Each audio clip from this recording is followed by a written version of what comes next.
Welcome to Untamed Blossoms, the podcast where we celebrate the untamed journey of womanhood.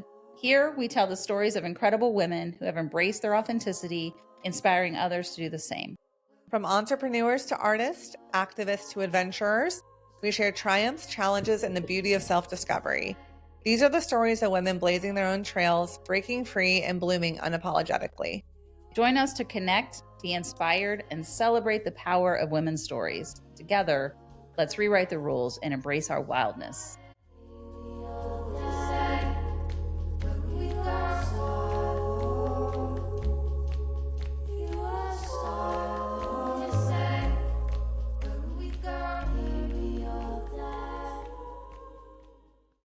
Welcome to Untamed Blossoms. I'm your host, Amanda Riley. And I'm Christy Riley. Welcome to the show. Isn't it crazy that we have a whole new setup? I know. And it's going to change probably next episode. The good news is I am loving the aesthetic of the real blossoms. I know. Under our sign. These are from our Galentine's event. So cute. Horrible. I thought it would be a nice little. Yeah. Sorry, the couch is gone. The couch, although very cute, was not functional. I mean, I guess it depends on the function that you want for a couch. Yeah. But if you prefer to be sitting upright. We're experimenting with our set here to make everyone comfortable, including our guests, and trying to find a decent camera angle in our little space here. Sometimes it's a little difficult, but we're figuring it out. Yeah. Work in progress. Work in progress, always. I mean, the beginning. Yeah, I was going to say it's never. We are not private about that. This has been, a work in progress from the start. Yeah. We're getting better all the time. Every single second. We're not afraid of change. Hard right. I have been really into jellyfish lately. Did I tell you that? Yes, you thought they were aliens. Yeah. Something I do feel like I talk about this too much, but there is a SpongeBob episode. Stay with me here. I'm with you. Where he plays like this house music, these huge like speakers, and the jellyfish are all like with like all the little tentacles, right?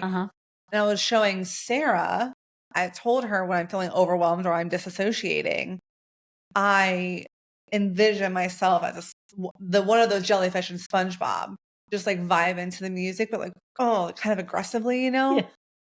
And I sent her the YouTube clip, which I will happily send to you as well.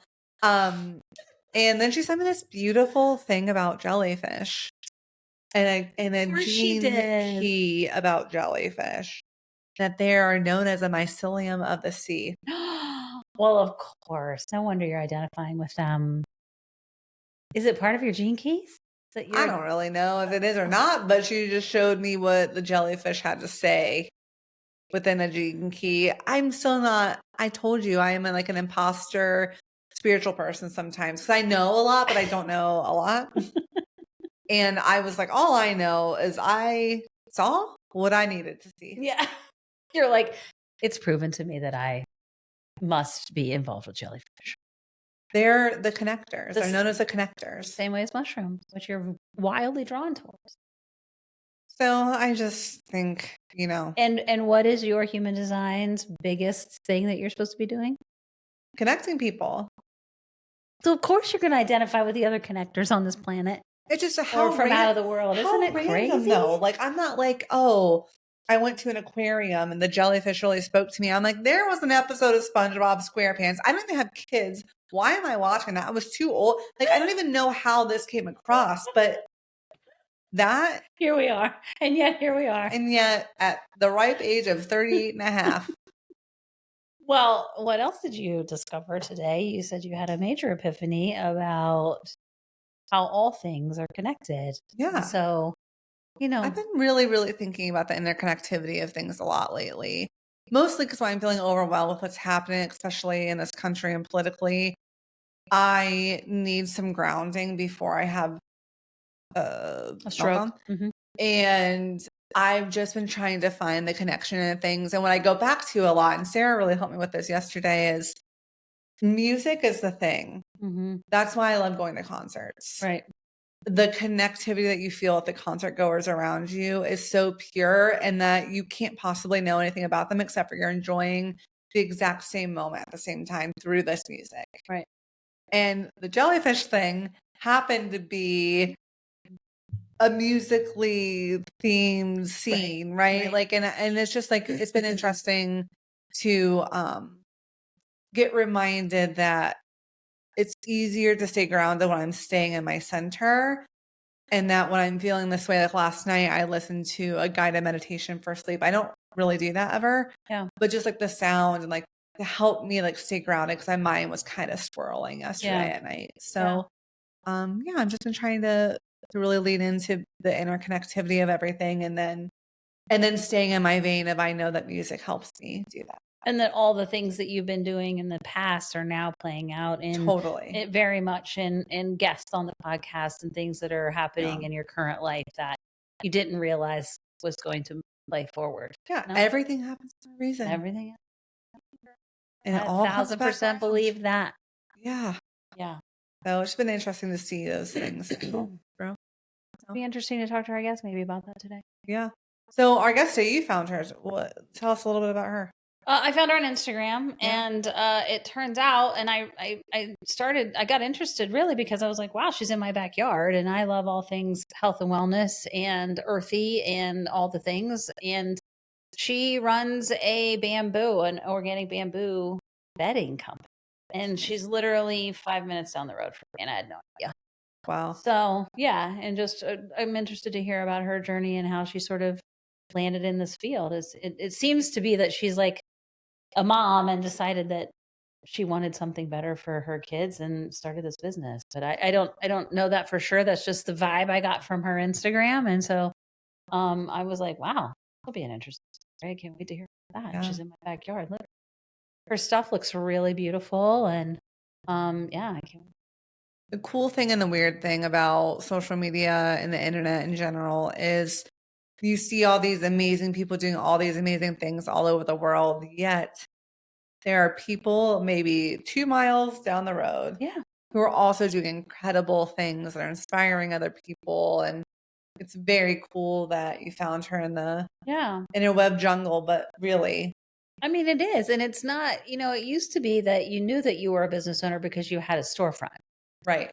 Right. And so now with all the things, with Amazon, with all the places that you can sell things, even as a single person out of your garage, you can be an Amazon salesperson and have a full thriving business. Yeah. Nobody would ever know that you were a business owner. Right. So it's kind of hard to know what's in your backyard when she's mostly online, it's an online business. So it'll be cool to talk to her. Yeah. Really excited. Yeah. Hey, Mandy, welcome to the pod. Hi, thanks for having me. Oh my gosh. I'm so glad you're here. I'm so glad to be here too. It's so funny. I'm Amanda, obviously. And people always are like, do you like Mandy? Like, to be called Mandy? I'm like, it's Barry Manilow. Yeah, I get that a lot. Do you get that? I do. Yeah. People sing it to you. A little bit. Yeah. And I'm like, but it kind of just rolls off my shoulder now. I'm like, whatever. Yeah, he's a nice guy, so it's fine. Yeah, no. It's just, I just can't. People have always called me by my last name, though. Oh, yeah. Almost always. Because Amanda in 1986, very popular name. Oh, right. Yeah. Totally. Yep. That and Jessica. Mm-hmm. Very popular. Yep. Yes. We have many of them in my dorm room. So we just all went by last names, and it's stuff. Hey, yeah. Whatever works. Yeah, all your friends still call you Riley. All of them. All of them. So much so that I didn't take my husband's last name. Really? Yeah. I was like, it's kind of a thing. It's Riley. Kind of who I am at this point. It's like my first name. Yeah. Yeah. Yeah. I do tell him maybe one day we'll see. So. In college, my nickname was Man Dog for whatever reason. M Dog or Man Dog. And not sure why, but I kind of stuck for a little bit. I love it. Yeah. I love that. Oh, so funny. So are you from Westerville, Columbus area, or where did you grow up? So I grew up in Pittsburgh. That's where my family's from. And that's where I lived for the majority of my life. I went to college at Drexel University in Philadelphia. Oh. So I lived there for 4 years. And then an additional year after that, I majored in fashion merchandising. And nice. Yeah, that's where my first job was. And then I kind of bumped around to Fort Wayne, Indiana for a few years. I worked at Vera Bradley. And then I moved to Columbus, Ohio with my husband because he got a job at L Brands. And then I got a job at Abercrombie. And then, so we've been here for 9 years, I think. Wow. Yeah. Nice. So school, you went for fashion design, Fashion merchandising. Yep. Okay. And what is that? Like, what did you study? Like, obviously, like I know a lot of people who studied fashion specifically, but what does the merchandising side of things look like? It's kind of like the business side of fashion. Okay. So I dabbled a little bit in like design, but it's also kind of just like the marketing, the business side behind it. My mom has a boutique and she's an entrepreneur. So growing up, I kind of always saw her do like the business side and also kind of the creative side. And that kind of sparked my interest and love for fashion and just merchandising and design and kind of like that whole creative world. Yeah. Yeah. Where you get to see it what the setup's going to be in the store, like what's going to be forward facing, what do you pair together, that kind of stuff. The aesthetic of what the store looks like. Yeah. Too. Yeah. Exactly. Now, is that separate from like ordering, like the how much you order and all that stuff? Is that a separate thing? It kind of goes hand in hand. Yeah. I did a lot of like inventory, like planning, ordering, like we'd go to trade shows, we'd kind of figure out like how many, pieces we needed and what color. And it was kind of just interesting, kind of learning like the analytical side behind it, but then also like the creative side. Yeah. Are you full-time in your current business or are you still at Abercrombie? Yes, I'm full-time. Full-time. Yeah. I was going to say, it's a big business, it looks like. Yeah. Well, I mean, it looks big, but it's still kind of small. Still small. Got you. Got you. Right now it's, I work full-time. My husband works full-time with it. We hired my best friend to do customer service. She's part-time. And then we recently hired my brother full-time. Oh, that's awesome. awesome. So we're kind of like keeping it in the family, but so it's really just the four of us. That's awesome. But then that's 3 full-time and a part-time person. That's pretty good. Yeah. That's awesome. Yeah. A lot of people think we're a lot bigger than we are. And I'm like, well, your website presents as if you're bigger than you are for sure. Thank you. All of your Instagram stuff. Yeah. I was like, this is so impressive. And what if I want of everything? I was like, but I want all of it. And my husband's like, I mean, one of everything. Let's start off. But I want to change our whole bed, honey. This is a new house, and I wanted all my old bamboo stuff. And so, it's great. So tell us how you decided to go and jump from Abercrombie to this. Yeah. So both my parents are entrepreneurs. They both had their businesses growing up. And it's just something that I saw from a very young age and something that I knew that I wanted to do. Kind of just seeing the challenges they faced, the unique opportunities they had, just being their own boss, the flexibility. And it was just something that I yearned for and something that I knew that I might not be able to do right out of school, but it was a goal that I wanted to work towards. Yeah. So after I was in the corporate world for about 10 years, I just knew that starting my own business was something that I really wanted to do. Yeah. And it was kind of funny how we landed on bedding because a lot of people are like, you have like a passion for bedding, like it's so random, like why bedding? And I'll tell you the story. So at the time, my husband and I were living in Uptown Westerville in this old like Cape Cod house, and the upstairs barely didn't get like any AC at all. It was so hot. For every house in Uptown Westerville. Exactly. Yep. Like we would just wake up in the middle of the night sweating. It was so uncomfortable. It was miserable. And I was like, there has to be another way. Like a different material we can be sleeping in that isn't some like shitty like microfiber like just crap material. So I did a lot of research on textiles and fabrics and just kind of having that background and fashion and merchandising. I kind of had like a little bit of insight to that, but I kind of took a deeper dive into like what materials are breathable and cooling. And I found out about bamboo and we ordered some samples. And the first night we slept on them, I was like, these are amazing. These are literally game changing. And I was like, we have to share these with the world because we slept cooler. It was so comfortable. We slept through the whole night. And people don't really think that like sheets make a huge difference, but they really do. Like when you spend literally a third of your life in bed, like you want to be sleeping on something comfortable and not something like scratchy or itchy or it's making you Which is why I wanted one of everything. You need it. I want my bed to be nice. Self. Yeah. And there's nothing more rewarding than having a long, stressful day and getting into bed and feeling just like that comforted. Yes. And I would love to get into this. We don't have to do it right now, but like I have like severe allergies to everything, right? And also certain materials in your bed collect more of that stuff. Exactly.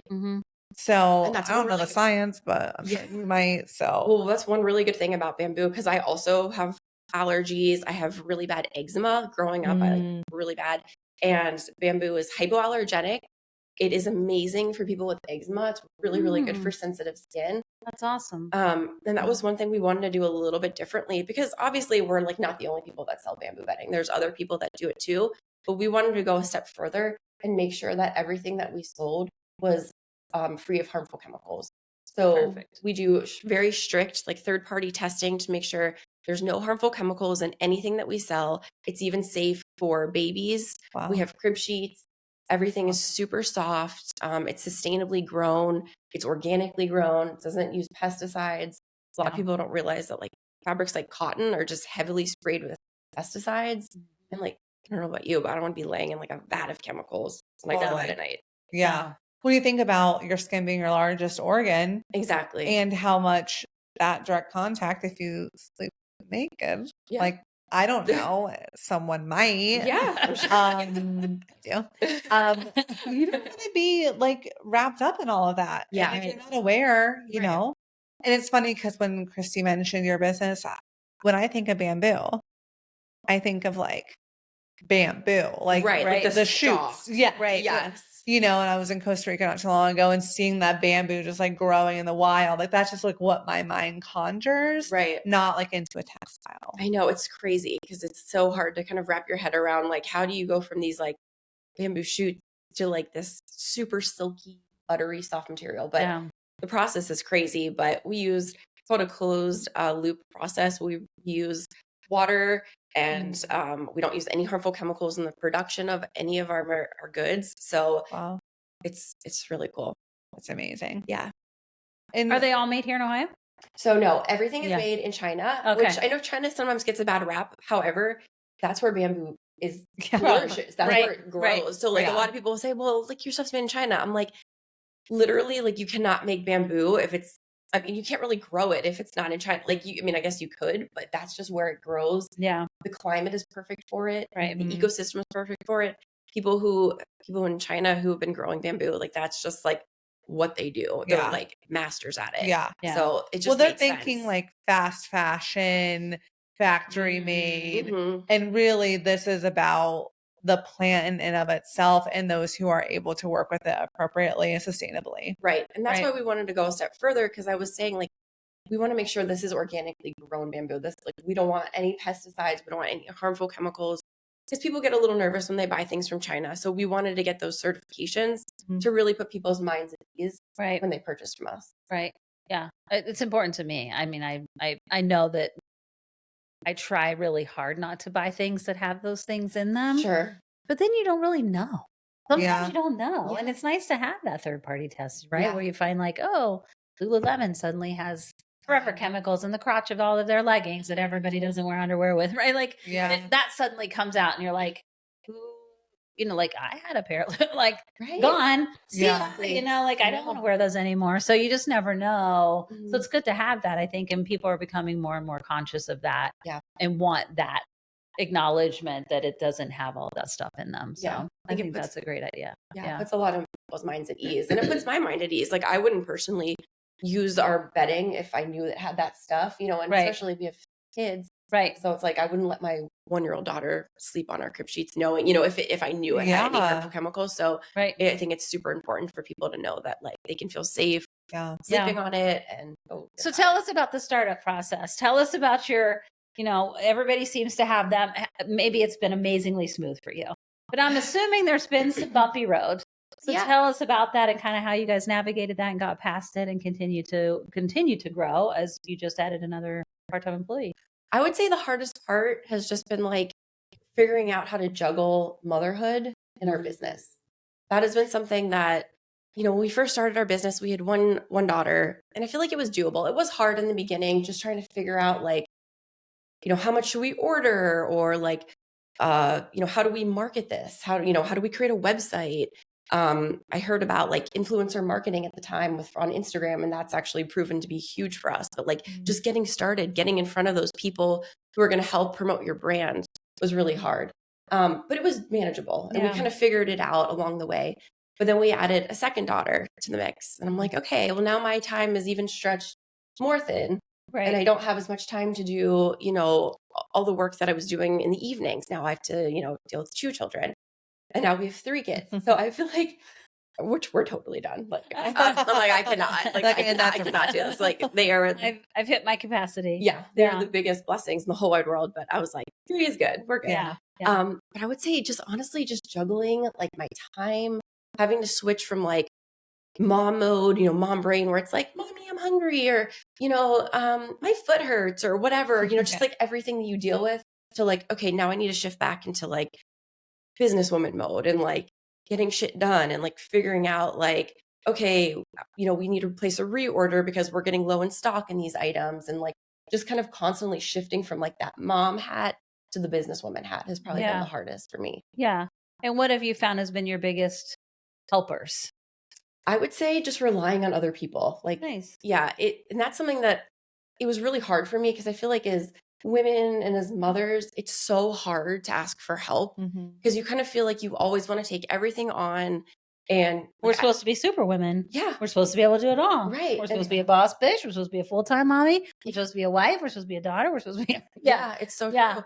And society kind of just expects women to be like, well, you should excel at your career. You need to excel at motherhood and do it effortlessly. Yeah. And that's really not the case. I mean, it's hard. Most women feel like they're failing at all of those things. Yeah. Like you never are doing anything at 100%. Like if you are doing your business at 100%, motherhood is suffering. Exactly. Or like there's not a support system to delegate things to because you are the support for everybody else, right. And then there's no one around for you to offload that, too. So true. Yeah. And mom guilt is a real thing. People are like, you feel like if you are maybe you had a really productive day and you got a lot of work done, but then you kind of think like, oh, I didn't spend enough time with the kids.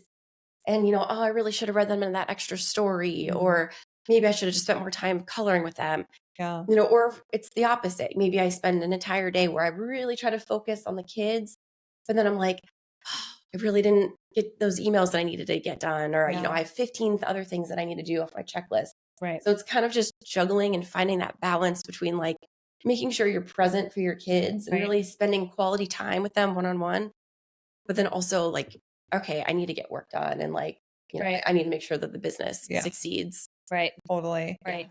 And has your husband been an integral part in you guys? I mean, it's a family business, right? So now everybody, really, your brother and everybody's involved in the business. So it sounds like you have a tight knit family support system in place to make that easier. Yeah, for sure. And it's so nice because my husband and I were totally like the yin and yang. We like that whole saying, like opposites attract. It's very true with us. He's the brains, the analytical side. He does all the finance, and I'm more of the creative, fun, like social media, marketing side.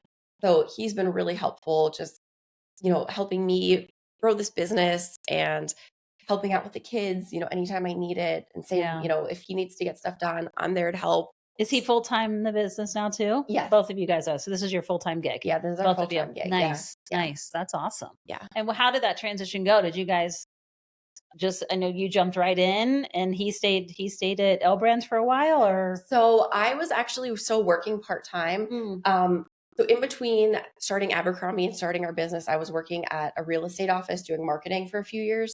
So before we kind of just jumped right in, we did our business a little bit part-time for like a year just to really make sure it was feasible. Right. And I just felt like it was a little bit less overwhelming, just like rather than quitting my job full-time and being like, hopefully this works. Like, you know what I mean? Yeah. So we kind of that's great advice. It's hard. Yeah. But it's great advice to make sure that you're not just putting yourself in a financial shitstorm. Exactly. To support something that's not going to, and put yourself in a bad spot. So yeah. I definitely think taking baby steps helps. And it just helps you not get so overwhelmed in the beginning. Because you're still kind of like doing what you were doing before. But maybe in the evening, you're spending an hour, 2 hours, kind of just dabbling in something new that you're interested in, or a new business or a new endeavor. So that definitely helped to make the transition a little bit more, easy. And then after about a year, we were like, okay, like sales are trending upwards. I think we can do this. And at that point, we were able to both quit our jobs, and we were just like, let's just do it. Yeah. But I know it's so hard in the beginning because I'm such a perfectionist when it comes to everything, like the website and our logo and like the product and making sure everything's perfect. But I realized that it's so much better just to start and not really focus on it being perfect because nothing's ever perfect. Yeah. Like, when is What is a anything ever perfect in beautiful life? message. Yeah. It's more important to start, take baby steps, and just kind of figuring it out. Pivot when blocking you out. have to. Yeah. Yeah, Just learn figure as it you out. go. Yeah. Well, I think we actually talk about this almost every single episode of just like that fear of it not being perfect. So you're frozen in indecision of starting, right? Yes.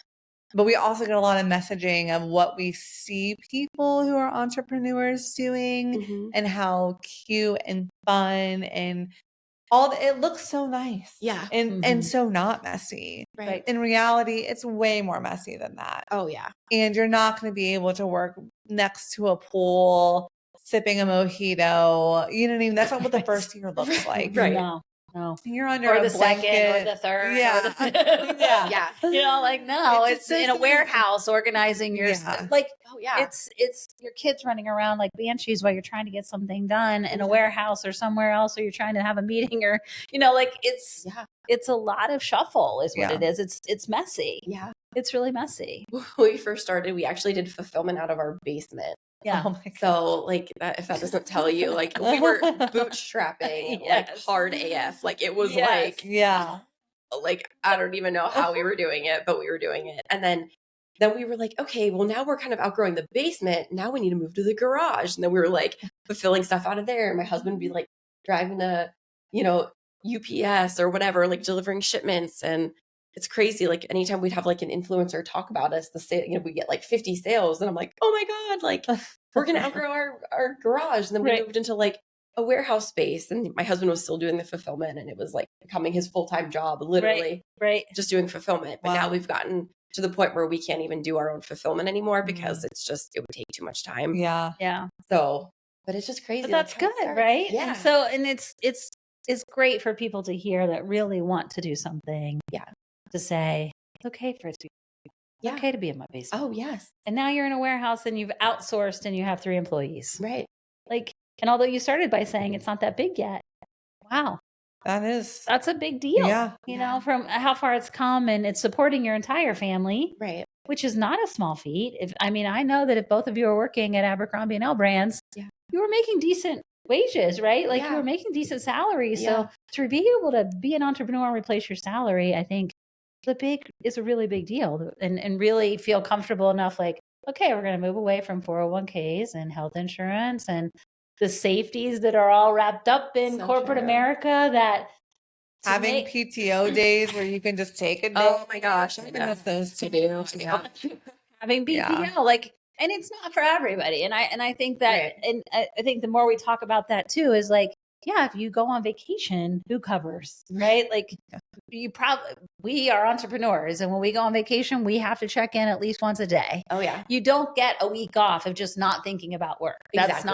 It's not an option. Right. Yeah. Period. The end, not an option. Yeah. So, your business has to continue without you, and it can run without you, but it still needs direction, and people need to get a hold of you and all the things. So, Right. and that might not be for everybody. And I also want people to hear that that's okay. Yeah. That's totally fine. We need Mhm. employees too. Yeah. People need employees to work for them, and having safety and security and a steady paycheck. And there's a lot of people on this planet that are totally okay with that. Yeah. And that's cool. But Mhm. if you're that person, Yeah. just do it. Yeah. You have to just do it. You Just have to do it. start. Yeah. You have to start. And I know it's scary. And like when we first started, I remember thinking, I was like, if we just sold, like, I literally remember thinking this, if we sold 1 sheet set a day, I was like, that would cover like a part-time job, basically. Yeah. Yeah. And I was like, what if we sold 2 sheet sets a day? That Right. would be like a full-time job. Yeah. What if we sold 3? Right. And then I was like, holy shit. Like, I think we can do this. yeah. Like, if you start small and you kind of just like, you look at it through like that micro lens, you realize that like it only takes a little bit of effort to really kind of move that needle and to see like, I think we can actually do this. It's the whole Yeah. make it manageable and make it bite sized, Yeah. right? Like, Yeah. I recently quit my corporate job too, and I'm doing a lot of different things. But at first, I remember thinking, there's no way I could ever quit. I could not afford that. Right. Because you think in the way of, well, like how you're living right now. Exactly. And you think in the way of what you're used to. And Mhm. then when it really comes down to it and you're burnt out and you have to go, you'd be surprised what you can actually do with live that. off of. Mm-hmm. Yeah, like what you can do. And then when you break it down, saying this is how much I really actually have to make a month Right. to be able to pay my bills. Yep. So this is how many hours at this job or that job or whatever you have to do. When you really start to look at it in those bite-sized pieces, it gives you way more permission and control to take a risk. Oh, totally. But when you're looking at them at the macro level, it's like, how will I ever do this? Yeah, exactly. Especially when you fronted it and it's in your basement. Like, I could do this. I could mail out 1 sheet a day. Right. Part-time done. Yeah. This is easy. I can do that. Not a problem, right? Exactly. And it becomes way more manageable in your brain versus, wow, I'm running a giant bedding company now, and I've got warehousing and trucks and employees and right. Like we can get down the road, I think, of what it's gonna be or what you want it to be, right? And then be like, yeah, I don't know where to start. They're just get nervous, and they're like, oh, that's just too overwhelming. Yeah, you have to take it little by little, and like especially when I first started working, when we first were dabbling in this, I was literally working from like 9 p.m. to midnight. Yeah. 3. That's the only time I got. It was when my kids were sleeping, and I was like, okay, here's 3 hours every night that I can dedicate to this business. Right. And like, obviously the hours aren't ideal, but like, if you're trying to start something, you have to kind of take what you can get. Kind of do what you can do. Yeah. And especially as a mom, that's, put them all to bed and do what you can do. Right. Yeah. Or during nap time, Yeah. I'm still breastfeeding my youngest one. So, breastfeed her, put her down for a nap. And then I'm just, all right, I have an hour and a half to work if I'm lucky. Yeah. So like, let's bang out some emails. Let's like try to prioritize as much as I can. So I would love to know, you were working at Vera Bradley for a while, right?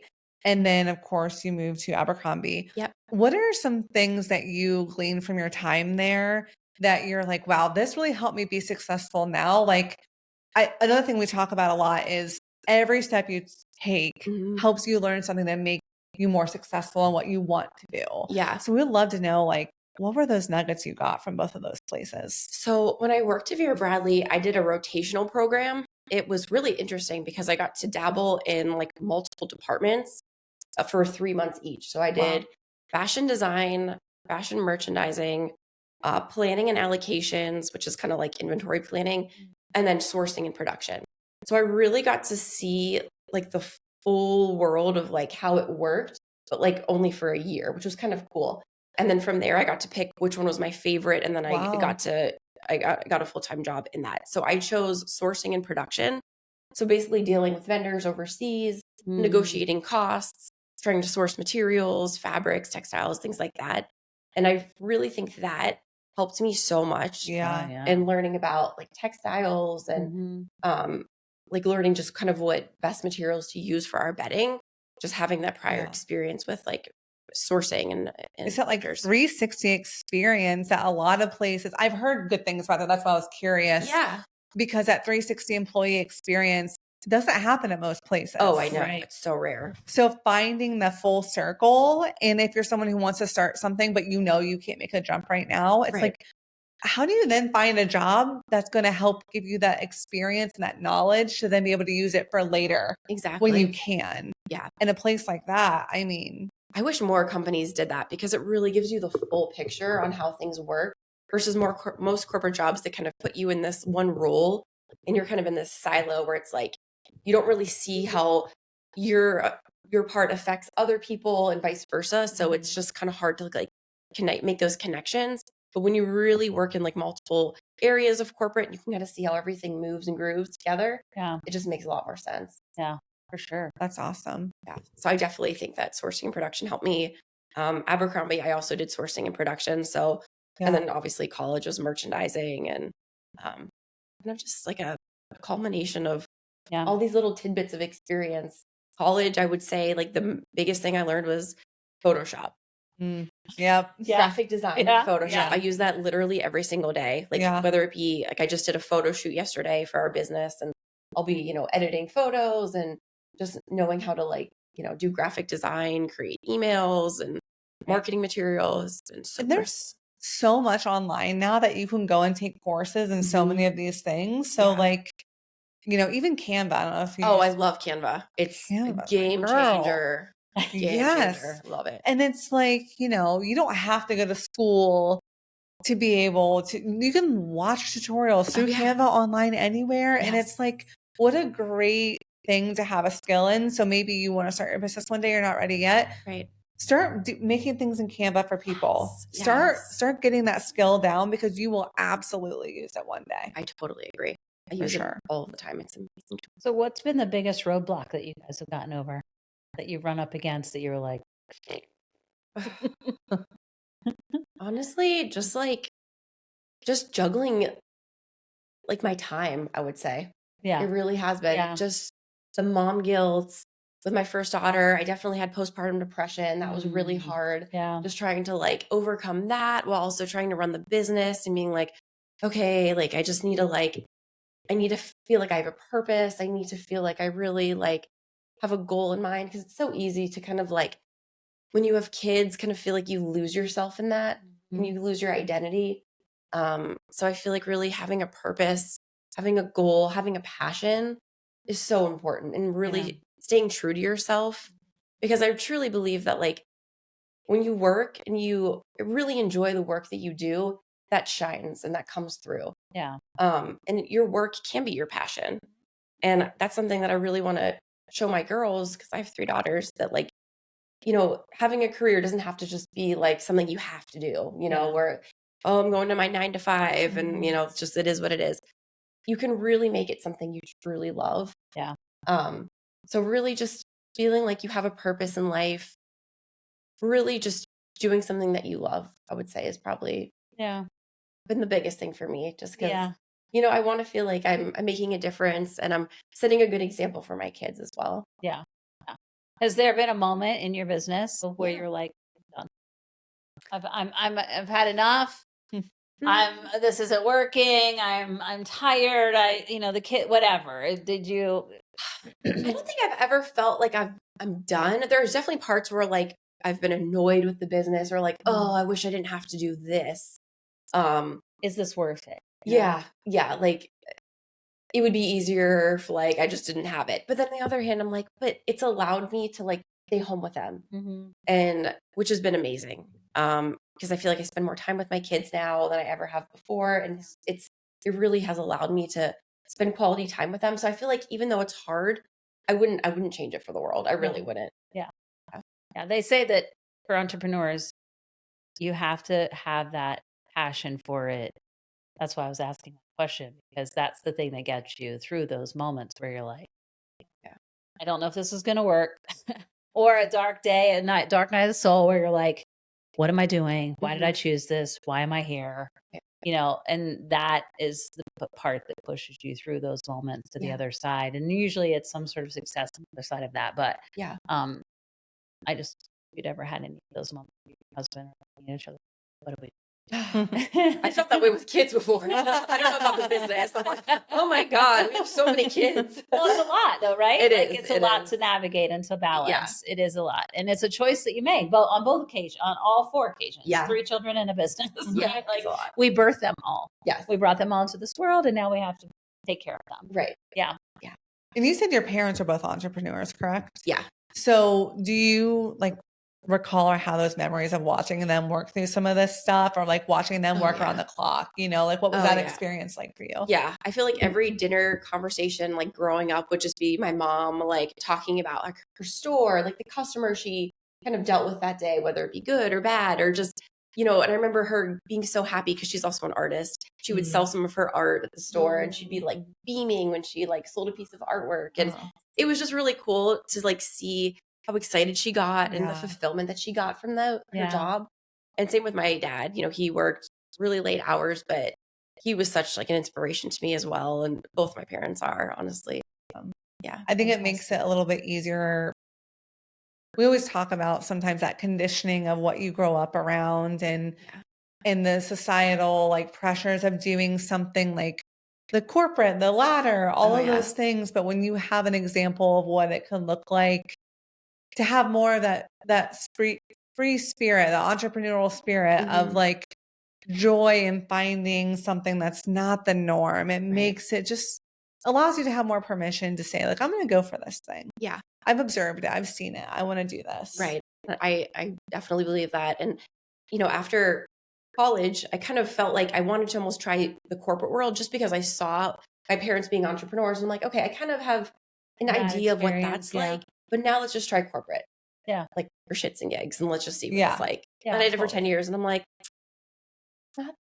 I think I would enjoy something else, and that's when I really was like, okay, like I don't see myself working corporate forever. So I really think I need to stay true to who I am and to how I was raised and just take that leap.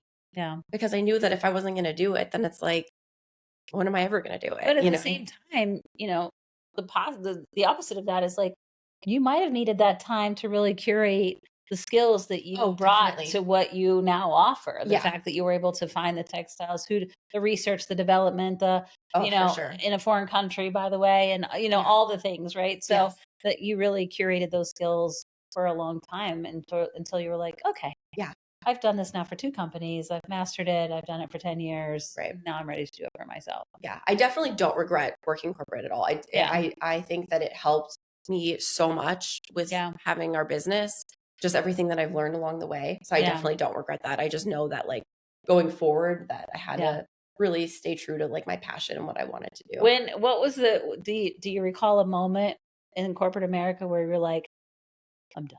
Oh, like every day. Like every day. I was like, it was. You just got to the point, you got noticeable that you're like, I don't want to go to work ever. I don't know. My personality just didn't fit with the corporate. Yeah. I don't know. Yeah. I didn't jive well in those environments for whatever reason. I'm just more of like a free spirit. I like to do my own thing. I like to be my own boss. Yeah. I don't know. Did you ever have to lead a team or do anything where you were in a position of leadership? I was a sourcing manager at Vera Bradley. So I didn't necessarily like lead a team, but I definitely had like a lot of responsibility. Yeah. And I liked doing it, but I was just, I don't know. It just wasn't my thing. The burnout for having to be in charge of a department or a team, whatever, any kind of leadership when it's not your passion project can be so soul sucking. Yes. It's so much work and for what? Right. Yeah. And especially when you're working crazy long hours. Like I remember I'd go in at 7 a.m. Sometimes I wouldn't leave until 9 o'clock at night. Yeah. And I'm like, what? I get to like go home, like sleep. Yeah. Eat and sleep and like drive back the next morning. Do it again. Like, this sucks. So I knew I had to make a change. Yeah. 14 hours and it's not yours. No, thank you. What's your sign? Scorpio. You're a Scorpio. Yeah. I had 2 Scorpios today. That's crazy. We have had 2 Scorpios today. Do you know what your husband is? I think he's Capricorn. Okay. End of year. Yep. Yeah. Sky Daddy energy, getting stuff done. Yeah. That's right. That's right. That's what he is. Yep. Oh, that's so awesome. funny. That's awesome. So what are you guys' plans? Like, what is your do you have a big push happening or like, other than the part-time person, what's next for the business? I mean, we just want to keep bringing out more product. So many of our customers are like, we want more colors. We want pillows. We want robes. Like, they just want more stuff, which is awesome.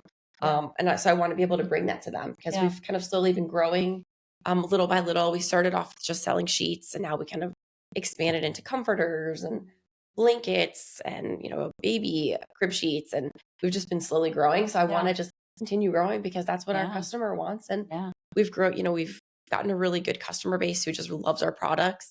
They're very loyal to us. And so I'm hoping to keep growing. I know that, and I even told my husband this the other day, I was like, no matter what we do, I always want to have a business. Yeah. Even if it's not simply organic bamboo, I want to do something. Like that's my passion. And that's like my goal in life is to always have a business. Yeah. I just think it's so much fun. Yeah. Starting something from nothing. Totally. And so I know nothing about any of this. Prefacing this with a statement. I can imagine like different colors of bedding and all of these things. Yeah. There's like a million out there in the world. But because of the material that you use, because it's bamboo, is there a different process for dyes, like things that you have to consider to be able to expand that? Or what is that process? Not really. We're actually able to make any color we want, which is really cool. We use non-toxic, eco-friendly dyes. And we can literally use like any Pantone color. Wow. Yeah, we try to stick with kind of like more neutrals, just because I feel like that's what our customer loves and it kind of matches everything. Yeah. We started off selling just like white, silver, and charcoal, and we kind of expanded into like sand, and we now have a blue and a sage color. But yeah, we love bringing out new colors every now and again. Yeah. We have a Mother's Day promotion happening in about a month. We bring out new colors, throw blankets. Oh, nice. Yeah. Perfect. And then explain. I want people to have an opportunity, because I did say they were expensive. Yeah. But I want you to, because it's worth it. And I think Yeah. I want to give you the opportunity to tell people why they cost what they do. Yeah. So it takes a lot of work to come up with products. Literally, you have to think about like the fabric used for the stitching. It has to be really particular so it doesn't unravel. You need to think about like the thread count of the sheets. You have to think about like the packaging. And that's one thing that we do a little differently is we reuse a lot of our scrap pieces of fabric that normally would go to waste. We use that for our packaging. That's awesome. We use compostable bags because we try not to use a lot of plastic. Yeah. And then the filling for our comforter, we actually take water bottles that would have otherwise ended up in a landfill, and we recycle those into a really, really super soft material that we use for inside of our comforter. And it's also mixed with bamboo fiber as well. Oh, nice. Amazing. So that's awesome. We really try to keep So it sustainable. Yeah, super sustainable, closed loop system. Just try to make it as eco-friendly as possible. So Yeah. while you are paying a little bit more, it's really being offset by helping the environment. Totally. And then I understand that bamboo sheets just get. Yes. The more The you more you wash wear them, the softer they get. Yes.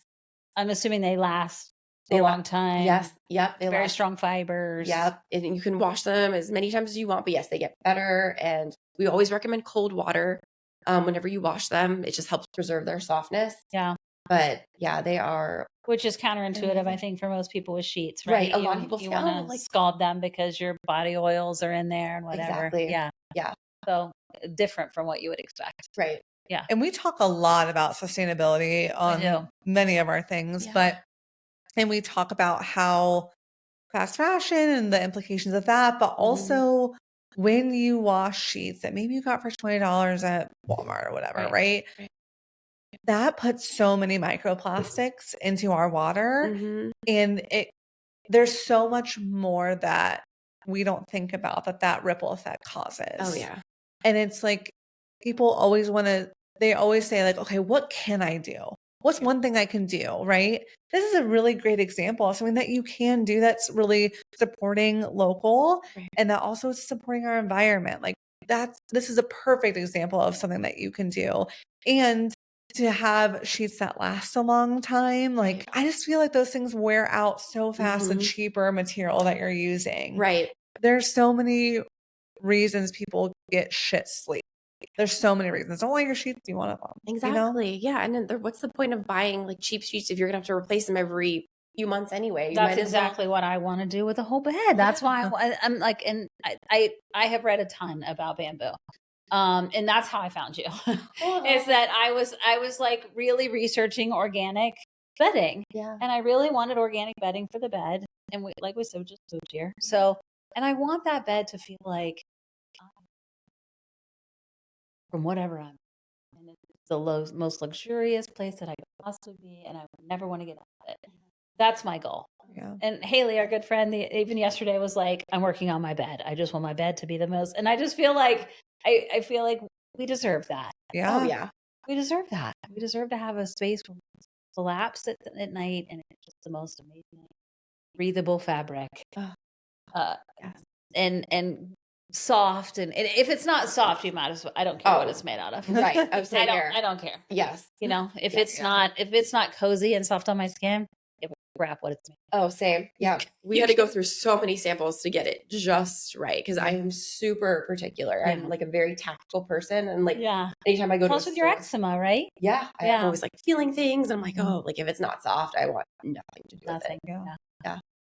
And there's no better feeling than like getting into your sheets, like freshly washed sheets at the end of the day, like right after you shower and you just like lay in bed. Yeah. It's like the best feeling in the world. It is absolutely one of my favorite things. Literally, it's like number one. And we don't live by water, but I feel like my aura needs water. And so I do shower at night before I go to bed because I do. The cleansing. Yeah. I need that. I need that too. And in order to relax, I need it. Yeah. It's a weird thing. So, Yeah. but I do. And so, but that's one of my favorite things. Yeah. Shower and get in. Where can people follow your journey? So whether it be social media or website, where are all the places they can find you? Yeah. So we're on Instagram. It's at Simply Organic Bamboo. That's definitely where we're the most active. So you'll definitely find us there. And then our website is www.simplyorganicbamboo.com. Yeah. The website's beautiful. Thank you. Yeah, you did a nice job. Thank you so much. So tell us about 3 women that have influenced you over the years. I would definitely say my mom, just, growing up, just seeing her business thrive.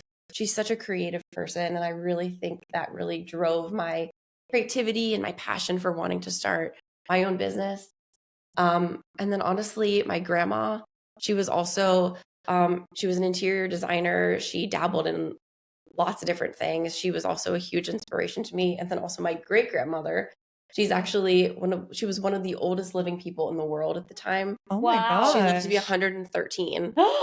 That's fantastic. Wow. She was also an entrepreneur. She ran her own, I believe it was a hotel in Florida.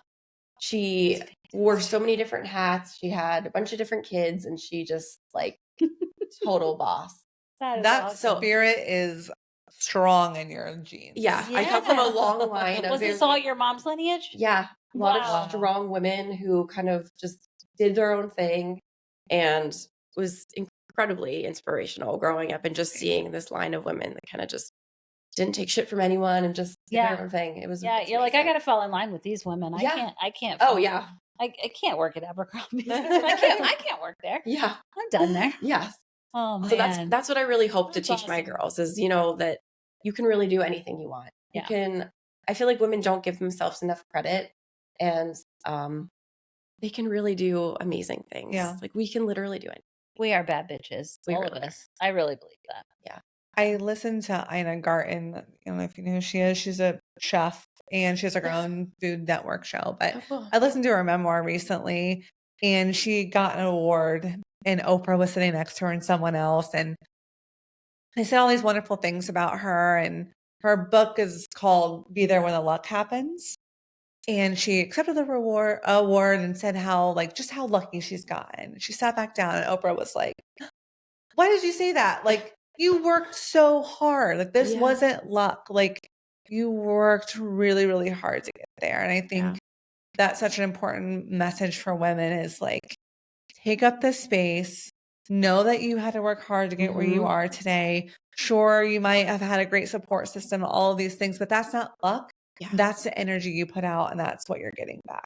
That's so true. Yeah. Yeah. Great. So true. And a lot of times, we didn't really have a support system. Both of our families are in Pittsburgh and we really had to kind of just figure it out on our own and really kind of just do that grind. And we didn't really have a whole lot of people to lean onto. Yeah. So a lot of it really kind of came from we just have to make it work. So even if you don't have a huge support system, it's good to know that you can still do this. Yeah.